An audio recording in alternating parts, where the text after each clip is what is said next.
تو عشق میرا از کل عائشہ جبین قسط نمبر 14۔ وہ کپڑے تبدیل کر کے باہر آیا تو اس نے ہادیہ کو صوفے پر سمٹ کر سوتا ہوا دیکھا اور منہ بگاڑا۔ پتہ نہیں کیا سمجھتی ہے خود کو، اب ایسے سو گئی ہے، پھر صبح تک نازک پری کو بخار ہو جانا ہے اور پورا گھر ہوگا میرے پیچھے۔ ضرور تم نے کچھ کیا ہوگا، اچھی مصیبت میں پھنس گیا ہوں۔ یار اب اس کو اٹھاؤں کیسے؟ میڈم نے کھانا بھی نہیں کھایا۔ چل بھی علی شاہ، ہمت کر، جو ہوگا دیکھا جائے گا۔ وہ بول کر ہادیہ کے پاس آیا اور اس کو دیکھنے لگا۔ وہ ایک ہاتھ سر کے نیچے رکھے سو رہی تھی، جبکہ دوسرا ہاتھ موڑ کر اس نے اپنے پیٹ پر رکھا ہوا تھا۔ سوتے ہوئے وہ بہت حسین لگ رہی تھی۔ اس کی گھنی پلکیں اوپر کی جانب مڑی ہوئی تھیں۔ گلابی گلابی گال شاید رونے کی وجہ سے اور گلابی ہو رہے تھے۔ اس کے بال ٹھیک سے بندھے نہ ہونے کی وجہ سے کچھ چھوٹی چھوٹی لٹیں اس کے چہرے کو اور حسین بنا رہی تھی۔ اب ہاتھ تو بزی ہیں اس کے، کیا کروں میں؟ وہ اس کو کافی دیر دیکھنے کے بعد ہوش میں آیا۔ ہادیہ ہادیہ، وہ اس کو آواز دینے لگا۔ اپنے نام کی پکار پر اس نے جھٹ سے آنکھیں کھولی تو علی کو دیکھ کر جھٹ سے اٹھ کر بیٹھی۔ کیا ہوا، ایسے کیوں کھڑے ہو؟ وہ اپنے بال سمیٹتے ہوئے بولی۔ علی اس کو بہت غور سے دیکھ رہا تھا، اس کے بولنے پر چونکا۔ کیا بولی تم؟ زور سے بولو۔ میں نے کہا کیوں کھڑے ہو ایسے؟ اپنی سرخ ہوتی آنکھیں مسلنے لگی وہ۔ لڈی ڈالنے لگا تھا تو سوچا تم سے پوچھوں، تم ڈالو گی؟ عجیب ہو تم بھی، شوہر تھکا ہارا آیا اور تم لہراتی ہوئی سو گئی۔ کھانا نہیں پوچھنا تھا؟ یہ طریقہ ہے تمہارا؟ نہ چائے نہ پانی، بس اپنے کھانے پینے اور سونے کی فکر ہے۔ جب میں نے بولا تھا تمہارا ہر کام میری مرضی سے ہوگا تو تم سوئی کیسے؟ وہ لڑاکا عورتوں کی طرح کمر پر ہاتھ رکھ کر بولا۔ مجھے کیا پتا تھا تم؟ علی نے اس کو گورا تو وہ ایک پل کے لیے خاموش ہوئی، پھر بولی، مطلب آپ کھانا کھا کر آئے ہو صدف کے ساتھ جو گئے تھے؟ میں جس کے ساتھ مرضی جاؤں، یہ تمہارا سر درد نہیں ہے؟ چلو اب اٹھو بھی اور آ کر کھانا دو، بہت بھوک لگی ہے۔ جی آپ چلے، میں آتی ہوں، تھوڑا سر چکرا رہا ہے، وہ سر پکڑ کر بولی۔ چلو جی، سارا دن آرام کرتی ہو، اب ایک کام بولا تو ہو گئے نخرے شروع پرنسس کے۔ پکڑو ہاتھ میرا اور ساتھ چلو میرے۔ اس نے ہادیہ کا ہاتھ پکڑا اور کھڑا کیا، اپنے ساتھ کچن میں لے جانے لگا۔ کچن میں آ کر اس کا ہاتھ چھوڑا اور خود فٹافٹ فریج سے سالن نکالا اور اوون میں رکھا۔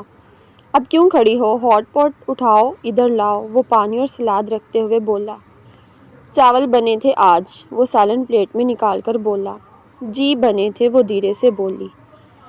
اچھا ان کو مرغیوں کو ڈالنا ہے، جلدی سے گرم کر لو اور لے آؤ۔ آپ اس وقت چاول کھاؤ گے؟ وہ حیرانگی سے بولی۔ وہ جانتی تھی علی رات کو چاول نہیں کھاتا۔ اب مجھے تم سے پوچھ کر کھانا ہوگا کب کیا کھاؤں؟ وہ نوالا منہ میں رکھتے ہوئے بولا۔ وہ نفی میں سر ہلا کر چاول گرم کرنے چلی گئی۔ چاول اس کے سامنے رکھ کر وہ اس کے سامنے والی کرسی پر بیٹھ گئی اور پانی کا گلاس اس کے سامنے رکھا۔ اب تم بھی کھا لو، نظر مت لگانا مجھے، وہ نہایت آرام سے کھاتے ہوئے بولا۔ میں کیوں نظر لگاؤں گی؟ وہ بولی تو علی نے چاولوں کی پلیٹ اس کے سامنے رکھی۔ یہ کھاؤ، میرا سر نہیں، پہلے ہی بہت درد ہو رہا ہے سر میں، وہ اپنی کن پٹیاں دبا کر بولا۔ میں چائے بنا دیتی ہوں، کھڑی ہونے لگی۔ علی نے اس کو بیٹھنے کا اشارہ کیا۔ میرے ابو، بھائی اور میں بہت محنت سے کماتے ہیں پیسے، اسے خراب مت کرو، کھانا اس کو ختم کرو پھر بنا دینا۔ وہ اس کی بات سن کر شرمندہ ہو کر پھر سے بیٹھ کر چاول کھانے لگی۔ اب علی نے کھانے میں بہت ہی ہلکا ہاتھ رکھا تھا اور ہادیہ کو کھانا کھاتے دیکھ کر منہ نیچے کر لیا تھا۔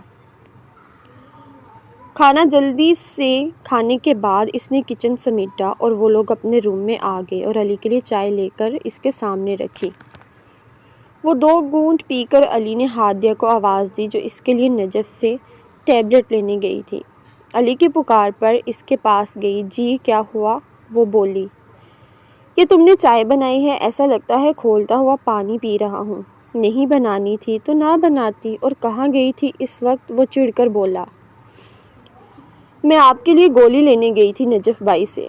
اور کیا ہوا؟ چائے ٹھیک تو لگ رہی ہے؟ وہ بولی۔ کہاں گولی؟ دکھاؤ مجھے۔ علی نے اس کو دکھایا جو چائے کو اور کبھی علی کو دیکھ رہی تھی۔ یہ لیں۔ اس نے ٹیبلٹ اس کی ہتھیلی پر رکھی جو علی نے 2 انگلیوں میں پکڑی اور ہادیہ کے ہاتھ سے پانی کا گلاس لیا۔ ایسے کرو، اپنا منہ کھول کر دکھاؤ، علی نے نیا حکم جاری کیا۔ جی؟ وہ اس کو نہ سمجھی سے دیکھنے لگی۔ کھولو منہ۔ ہادیہ نے جیسے ہی منہ کھولا، علی نے ٹیبلٹ اس کے منہ میں رکھ دی اور پانی کا گلاس اس کے منہ سے لگا دیا۔ یہ سزا ہے تمہاری جو تم نے مجھے فون کیا تھا جب میں باہر تھا۔ اب پھر یہ حرکت نہیں کرو گی تم۔ اور ہاں، اگر یہ چائے اتنی بہترین ہے تو اس کو ابھی ختم کرو میرے سامنے۔ وہ اس کو بیڈ پر بٹھا کر اس کے سامنے بیٹھ گیا۔ پیو اب، وہ بولا تو ہادیہ چائے پینے لگی جو کہ بالکل ٹھیک بنی تھی۔ ہادیہ چائے پیتے ہوئے علی کے بارے میں سوچ رہی تھی۔ چائے ختم کر کے کپ ایک طرف رکھا اور علی کو دیکھا جو پوری طرح اپنے فون میں گم تھا۔ ہو نہ ہو پتہ نہیں کیا سمجھتا ہے خود کو، وہ برا سا منہ بنا کر بولی۔ ہو نا کھڑوس۔ وہ بیڈ پر ایک طرف ہو کر سو گئی۔ اس کو سوتا ہوا دیکھ کر وہ کھڑکی کے پاس آ کر کھڑا ہوا اور سگریٹ سلگا کر باہر نہ جانے کیا کھوجنے لگا۔ وہ ہنس ہنس کر دوہرا ہو گیا تھا۔ اب بس کرو، میں نے کون سا لطیفہ سنایا ہے تمہیں جو ایسے ہنس رہے ہو؟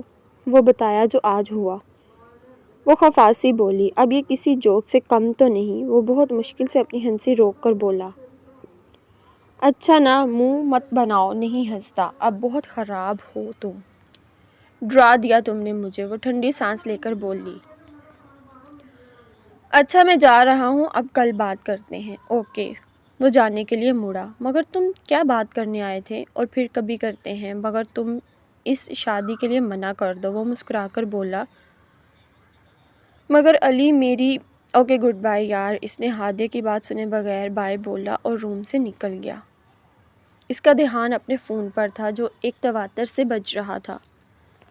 وہ دونوں اس وقت کافی شاپ میں بیٹھے تھے جہاں بہت گہما گہمی تھی۔ اب بولو، اتنی جلدی میں کیوں بلایا مجھے؟ ایسا کیا ہو گیا؟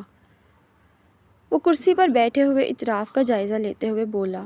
تم جانتے ہو آج کیا ہوا ہے؟ وہ نزاکت سے بولی۔ اب مجھے کیسے پتا ہوگا؟ تم بتاؤ۔ آج تمہارے گھر والے اس ہادیہ کے گھر گئے تھے تمہارا رشتہ لے کر۔ وہ ایک ایک لفظ چبا چبا کر بولی۔ اچھا پھر کیا ہوا؟ کیا بات ہے یہ تم بول رہے ہو پھر کیا ہوا؟ جیسے کوئی مسئلہ ہی نہیں۔ تم تو ایسے بات کر رہے ہو جیسے یہ سب کچھ نارمل ہو تمہارے لیے، وہ چلا کر بولی۔ تو آس پاس کے ٹیبل والے ان کو دیکھنے لگے۔ آہستہ بات کرو صدف، کیوں لوگوں کو اپنی طرف متوجہ کر رہی ہو؟ مجھے لگتا ہے تم اپنے حواسوں میں نہیں ہو، وہ اس کی جانب جھک کر بولا۔ ہاں نہیں ہوں میں اپنے حواسوں میں، سب میرے ہاتھ سے نکل رہا ہے۔ مطلب تمہارے گھر والے ہادیہ کے گھر رشتہ لے گئے، یہ کوئی چھوٹی بات ہے؟ وہ ایک دم گڑبڑا کر بولی۔ یہ کیا تم نے تمہارے گھر والے کی گردان کر رہی ہو؟ وہ تمہارے بھی کچھ لگتے ہیں۔ رہی بات امی ابو کی، پتہ نہیں کیوں رشتہ لے گئے ہادیہ کے گھر۔ وہ تو میری بہت اچھی دوست ہے بس، جس کو میں کسی قیمت پر کھونا نہیں چاہتا۔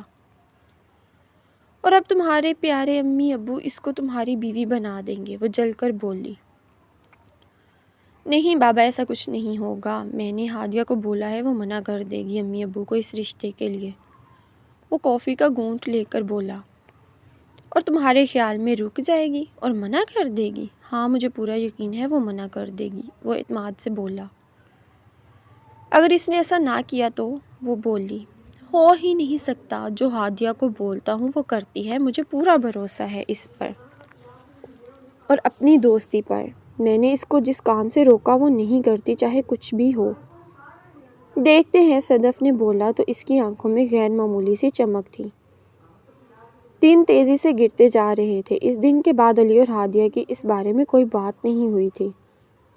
اب جب گھر میں معمول سے ہٹ کر رونق تھی اور اس کی بھابھی اور بہن پھر شاپنگ پر گئے ہوئے تھے تو وہ چونکا۔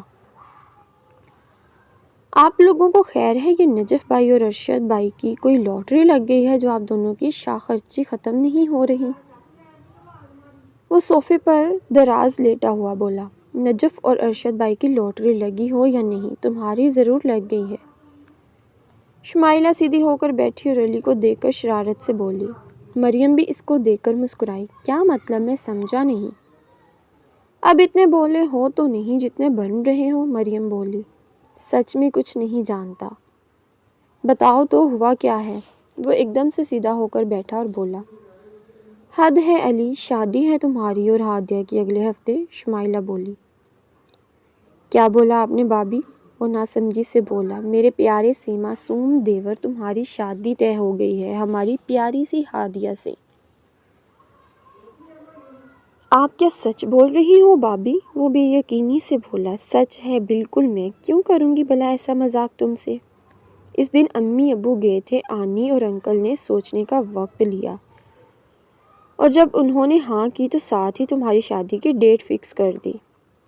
وہ اس کو تفصیل بتانے لگی، جبکہ علی کو لگا اس کو کسی نے کھولتے ہوئے پانی کے نیچے کھڑا کر دیا ہو۔ وہ سوچ رہا تھا اس نے تو اپنی طرف سے ہادیہ کو منع کیا تھا اور آج تک تو علی نے ہادیہ کو جس بات سے روکا تھا وہ ہادیہ نے نہیں کی، تو اب اس بات سے کیوں بغاوت کی؟ وہ سوچتا ہوا تیزی سے گھر سے نکل گیا۔ اس کو ایسے جاتا دیکھ کر شمائلہ اور مریم ہنسنے لگے اور اپنے کاموں میں لگ گئی۔ وہ باہر آیا اور اپنی ہیوی بائک نکالی۔ اس کا رخ ہادیہ کے گھر کی طرف تھا۔